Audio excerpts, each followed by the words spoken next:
ॐ यो भूतं च भव्यं च सर्वं यश्चाधितिष्ठति स्वर्यस्य च केवलं तस्मै ज्येष्ठाय ब्रह्मणे नमः। प्रिय श्रोतागण, वेद विज्ञान आलोक की पूर्व कक्षा में हमने बताया था कि ब्राह्मण ग्रंथों की प्रतिवादी शैली क्या है और हमसे क्या भूलें हुई। जैसा कि हमने पिछले वीडियो में कहा कि वेद में ब्राह्मण ग्रंथों में क्या नहीं है, ये इस पर बहुत जोर दिया, क्या है वो नहीं बताया क्योंकि उसको हम समझ नहीं पाए। पशु का अर्थ और क्या क्या हो सकता है ये हमने नहीं सोचा। सिर का अर्थ क्या क्या हो सकता है ये हमने नहीं सोचा। जिह्वा का अर्थ क्या क्या हो सकता है ये हमने नहीं सोचा। हस्त का अर्थ और क्या क्या हो सकता है हमने नहीं सोचा। पाद का अर्थ क्या क्या हो सकता है हमने नहीं सोचा। गौ का अर्थ, अश्व का अर्थ, अजा का अर्थ, उष्ट्र का अर्थ और क्या क्या हो सकता है हमने नहीं सोचा। इसलिए सारा गड़बड़ हुआ। इसी प्रकार से उपस्थ, योनि आदि शब्दों का भी क्या क्या अर्थ हो सकता है यह भी हमने नहीं सोचा। तो जैसे जिसकी धारणा थी, जैसे जिसकी भावना थी, वैसे अर्थ कर डाले। अर्थ नहीं है, वो अनुवाद है, भाष्य नहीं है, अनुवाद है। और आचार्य साण जी ने क्या किया, उन्होंने ये किया कि बहुत सारे प्रमाण दिए ग्रंथों के भाष्य करते समय।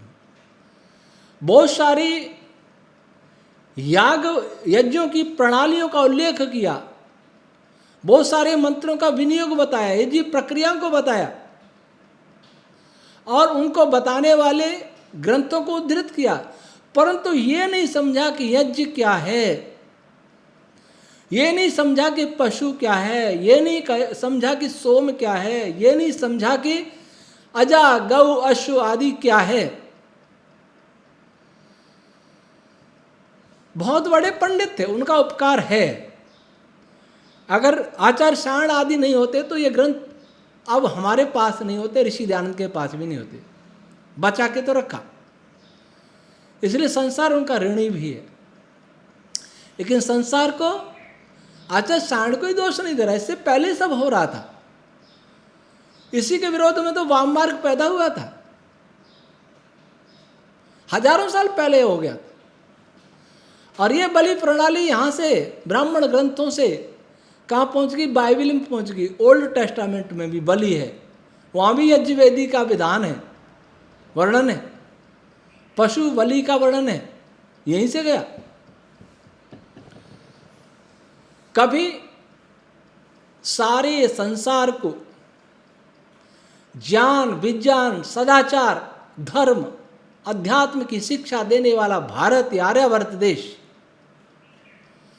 सारे संसार को मांसाहार, पशु बलि, नर बलि, छुआछूत, नारी शोषण और बहुत सारी बुराइयां देने वाला भी बन गया। इसका भी उत्तरदायित्व तो हमें लेना पड़ेगा, हमें लेना चाहिए। आज कहीं गो हत्या की बात आती है तो हम तुरंत मुसलमानों पर आक्रमण कर देंगे, ईसाइयों पर कर देंगे, वामपंथियों पर कर देंगे, किसी राजनीतिक पार्टी पर कर देंगे। लेकिन अपने भाष्यकारों ने जो किया उसको कोई नहीं देखेगा कि उन्होंने कहाँ से सीखा। आचार्य सातवलेकर जी का अथर्ववेद भाष्य उठा के देख लीजिए, आचार्य साण का अथर्ववेद भाष्य उठा के देख लीजिए, उनके ब्राह्मण ग्रंथों के भाष्य उठा के देख लीजिए, सब में है ये रोग। और 18 जिनको पुराण कहते हैं उनमें तो है ही। तो उनको दोषी क्यों, क्या उन्होंने तो यहां से सीखा था, उनसे कुरान में चला गया, उनसे बाइबल में चला गया, देने वाले तो हम हैं। तो देने वाला निर्दोष धर्मात्मा कैसे हो गया?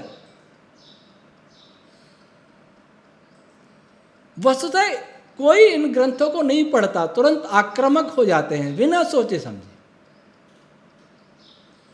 उनको भी कहें, अपने को भी कहें कि आप भी गलत हैं, हम भी गलत हैं, हमारे पूर्वजों ने गलती की। वस्तुतः उनके और हमारे पूर्वज को अलग तो है नहीं, एक ही है।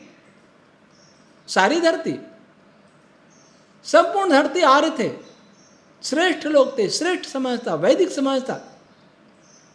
जो विपरीत थे, दस्यु थे, राक्षस थे, पर राक्षसों में भी अच्छे थे, कुछ लोग अच्छे भी थे, असुर थे, किन्नर थे, गंधर्व थे, लेकिन सभी वेद को ही मानते थे। कोई केवल पदार्थ विज्ञान में जी रहे थे, इसलिए विनाश हुआ, लंका इस रावण जैसे। तो भूल तो बहुत पुरानी है। इस भूल को इस युग में समझा ऋषि दयानंद ने। अब वे विद्वान जो कहते हैं ये तो मिलावट है, कुछ लोग तो पंडित भगवत दत्त जी रिसर्च स्कॉलर का साहित्य पढ़ के देखेंगे तो लगता है उन्होंने कहीं भी किसी ग्रंथ में प्रक्षेप नहीं माना, मिलावट माना ही नहीं है, उस पर मौन साधा है। और कुछ लोग ऐसे विद्वान हुए कुछ के वो किसी को भी नहीं मानते। उदाहरण के लिए कुछ लोग कहते हैं कि गीता पूरी सही है, अपने ढंग से व्याख्या कर देंगे आर्य समाज में। कुछ लोग कहते हैं कि पूरी गलत है, डॉक्टर श्री राम आर्य हुआ करते थे कासगंज के, वो पूरी गलत बताते थे। और कुछ लोग कहते हैं कि मध्यम मार्ग निकाले कि 70 श्लोक 2 अध्याय ठीक है, मध्यम मार्ग ही ठीक। कहने का अर्थ है कि एक मत नहीं है। ऋषि दयानंद की शैली को हम नहीं समझ पाए, नहीं पकड़ पाए, ये भूल अब भी हो रही है। और अब तो विद्वान बन भी कम रहे, उपदेशक हैं, वो भी उपदेशक भी बहुत कम।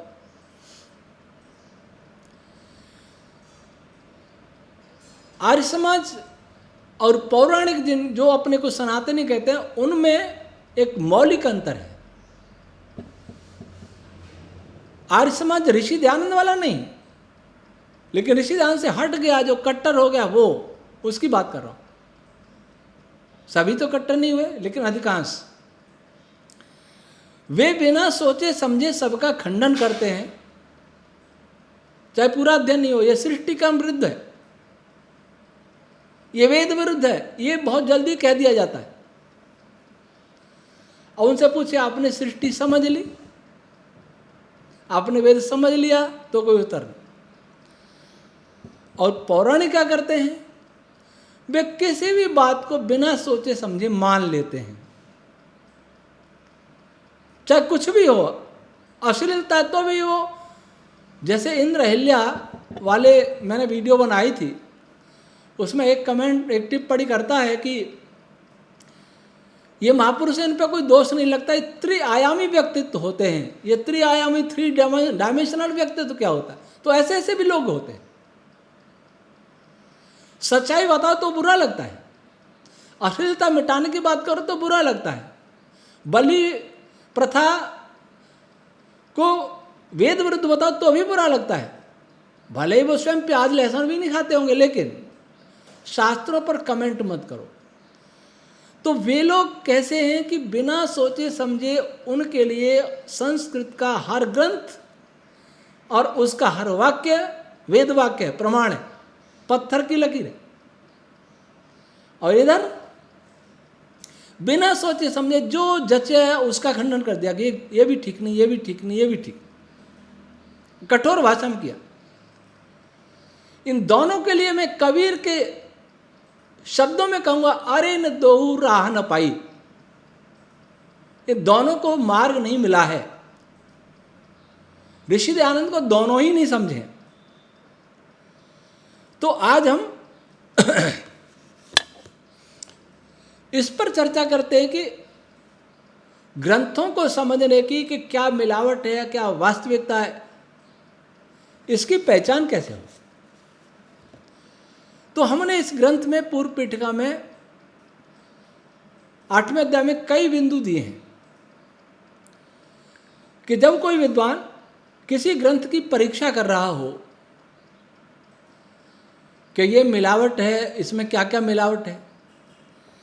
इस दृष्टि से आर्य समाज में काम हुआ है। कुछ काम तो ऐसा हुआ है कि वो बिल्कुल प्रामाणिक नहीं है। रामायण का, महाभारत का जो शुद्ध संस्करण निकाले गए, शुद्ध रामायण शुद्ध महाभारत नाम से, स्वामी जगदीशानंद जी के भाष्य हैं, भाष्य का अनुवाद है, उनमें कोई प्रामाणिकता नहीं लगती। जो चाहा श्लोक रख लिया, जो चाहा नहीं रखा। महत्वपूर्ण प्रसंग निकल भी गए और व्यर्थ प्रसंग आ भी गए कोई कोई। हम मनुस्मृति का जो भाष्य किया है डॉक्टर सुरेंद्र कुमार जी ने, जो आर्य साहित्य प्रचार ट्रस्ट दिल्ली से प्रकाशित है, उसमें उन्होंने बहुत परिश्रम किया है। उस शैली से रामायण महाभारत का भी होना चाहिए। ब्राह्मण ग्रंथ तो बहुत कठिन है, वो एक अलग बात है, लेकिन रामायण महाभारत का तो होना ही चाहिए। और डॉक्टर सुरेंद्र कुमार जी को ये करना चाहिए, क्योंकि जो कसौटियाँ उन्होंने रख करके मनुस्मृति का भाष्य का, वो कसौटी भी ही अपनानी पड़े, केवल इच्छा से नहीं।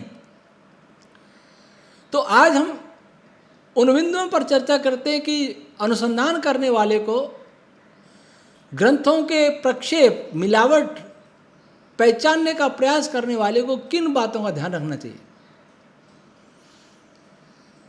पहला, जिस प्रकरण को हम मिलावट मान रहे हैं, प्रक्षिप्त मान रहे हैं, उसे यदि ग्रंथ से पृथक कर दिया जाए तो क्या ग्रंथ का विषय क्रम भंग तो नहीं होगा। ऐतरेय ब्राह्मण में देखेंगे तो बहुत लंबे लंबे प्रसंग में पशु बलि जैसी दिखता है, प्रतीत होता है नहीं। मेरा वेद विज्ञान आलोक पढ़ेंगे तो कहीं एक शब्द भी मिलावट मुझे नहीं मिली। जब मैंने इसका रफ भाष्य किया, पहले रफ किया था फिर फेयर किया था, तो रफ भाष्य करते समय मुझे लगा कि करीब 12 पृष्ठ प्रक्षेप है, मिलावट है। तो हमारा जो लेखक था, जो लिखता था, उसने कहा कि गुरुजी और देखिए, ध्यान से देखिए, हो सकता है इनका अर्थ और कुछ अच्छा आ जाए। तो मेरे हित में ही हुआ। उसने हट की तो मैंने देखा, तो परिणाम निकला कि ऐतरेय ब्राह्मण में एक भी शब्द मुझे मिलावट नहीं लगा, और न कोई किस्सा कहानी मिला उसमें, न कोई पशु बलि आदि कुछ भी नहीं मिला। तो सबसे पहले, क्योंकि उन प्रसंगों को अगर निकाल दें तो ऐतरेय का विषय भंग हो ही जाता है, क्रम भंग हो जाता है। क्रम भंग हुआ है, इसका अर्थ वो मिलावट नहीं है। और क्रम भंग नहीं होता है तो विचार किया जा सकता है कि वो मिलावट हो सकता है, फिर उस पर अन्य कसौटियों से देखा जाए। दूसरा बिंदु, जिसको हम प्रक्षेप मान रहे हैं, उसका किसी और प्रसंग से तो संगति नहीं है। जिसको प्रक्षिप्त भी हम नहीं मान पा रहे, या मानेंगे नहीं, या माना नहीं जा सकता। जैसे मान लीजिए एक कोई खंड हमें लग रहा है कि इसमें तो पशु बलि बेकार की बातें हैं, या गाय बैल बन गया, बैल घोड़ा बन गया, घोड़ा गधा बन गया, ऐसी बातें हैं, ये तो ठीक नहीं, मिलावट है, हमने उसको निकाल दिया। आगे कोई और खंड आता है, कोई और अध्याय आता है जिसमें इसी प्रसंग की और कोई व्याख्या है, या इससे लिंक होती हुई कोई प्रसंग आया है, तब ये निकाल लेंगे तो वो प्रसंग भी निकालना पड़ेगा, नहीं तो अधूरा रह जाएगा। तो ये भी अनुसंधान करने वाले को देखना होगा कि जिस प्रसंग को मिलावट मान के निकाल रहे हैं, कहीं उसका किसी दूसरे प्रसंग से कोई संबंध तो नहीं है।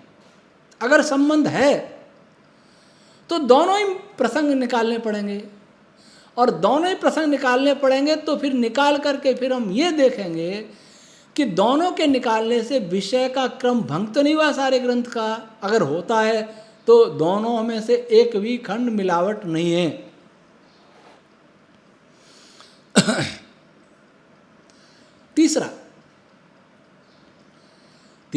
तीसरी बात ध्यान क्या रखनी है कि किसी खंड में हम जिन शब्दों को देख करके उस खंड को मिलावट मान रहे हैं, जैसे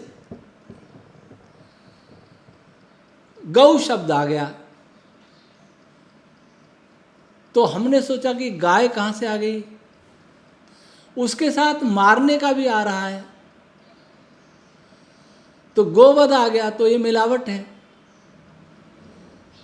उसको निकालने से क्रम भंग भी नहीं होता है। मान लीजिए उसका, तब हमें ध्यान रखना है कि इस गौ पद का दूसरे किसी स्थान पर कोई और अर्थ तो नहीं दिया है।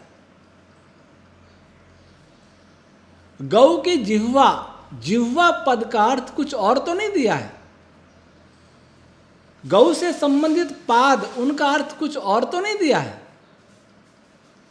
और ऐसा अर्थ दिया हो जिससे बहुत अच्छा विज्ञान प्रकाशित होता, तब हमें निश्चित मानना पड़ेगा कि ये प्रसंग मिलावट नहीं है।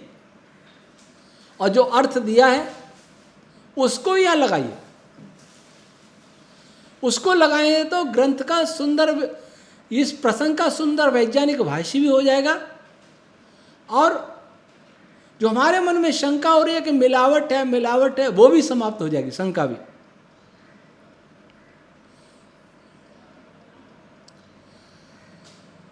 दूसरा, मान लीजिए उस ग्रंथ में उसके वो अर्थ नहीं हो, किसी अन्य ब्राह्मण ग्रंथ में या और कहीं उपनिषद आदि में और किसी आर्ष ग्रंथ में कहीं उन शब्दों का कोई सुंदर निर्वचन तो नहीं दिया है